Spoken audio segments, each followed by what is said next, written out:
ನಮಸ್ಕಾರ ಸ್ನೇಹಿತರೆ, ಪಾದುಕೆಗಳು ರಾಜ್ಯವಾಳಿದ ಕಥೆಯನ್ನು ನಾವು ತಿಳಿಯೋಣ ಬನ್ನಿ.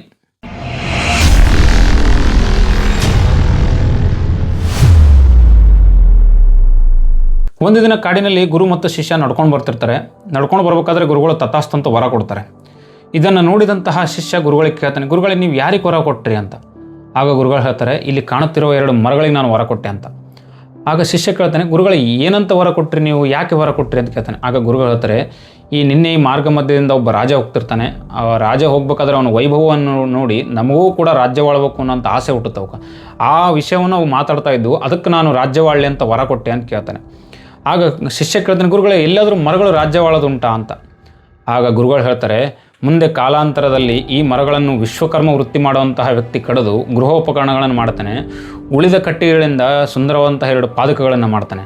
ಆ ಪಾದಕಗಳು ಅವನಿಗೆ ಹಾಕ್ಕೊಳ್ಳೋದಕ್ಕೆ ಮನಸ್ಸಾಗೋದಿಲ್ಲ, ಅಷ್ಟು ಸುಂದರವಾಗಿರುತ್ತೆ. ಅದನ್ನು ಏನು ಮಾಡ್ತಾನೆ, ಆ ರಾಜ್ಯದ ರಾಜನಾದಂತಹ ದಶರಥ ಮಹಾರಾಜನಿಗೆ ಕೊಡ್ತಾನೆ. ದಶರಥ ಮಹಾರಾಜ ಏನು ಮಾಡ್ತಾನೆ, ಪುತ್ರ ವಾತ್ಸಲ್ಯದಿಂದ ತನ್ನ ಪುತ್ರನಿಗೆ ಕೊಡ್ತಾನೆ, ಹಿರಿಮಗನಾದಂಥ ಶ್ರೀರಾಮನಿಗೆ. ಶ್ರೀರಾಮಚಂದ್ರ ಪ್ರಭು ಆ ಪಾದಕಗಳನ್ನು ತೊಡ್ತಾನೆ.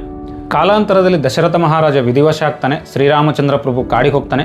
ಕಾಡಿಗೆ ಹೋದಂತಹ ಶ್ರೀರಾಮಚಂದ್ರನನ್ನು ಮರಳಿ ಕರ್ಕೊಂಬರೋದಕ್ಕೋಸ್ಕರ ಭರತ ಹೋಗ್ತಾನೆ. ಭರತ ಅಣ್ಣನನ್ನು ಎಷ್ಟೇ ಬೇಡಿಕೊಂಡ್ರೂ ಕೂಡ ಅಣ್ಣನಾದಂಥ ಶ್ರೀರಾಮಚಂದ್ರ ಪ್ರಭು ರಾಜ್ಯಕ್ಕೆ ಮರಳಿ ಬರೋದಿಲ್ಲ.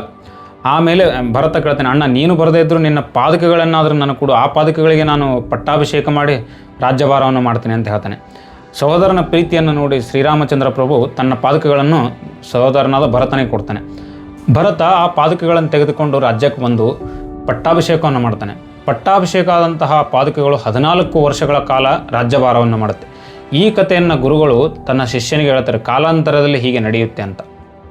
ಈ ಕಥೆ ನಿಮಗೆ ಇಷ್ಟವಾದರೆ ಲೈಕ್ ಮಾಡಿ, ನಿಮ್ಮ ಅಮೂಲ್ಯವಾದಂತಹ ಅಭಿಪ್ರಾಯವನ್ನು ಕಮೆಂಟ್ ಬಾಕ್ಸ್ನಲ್ಲಿ ತಿಳಿಸಿ.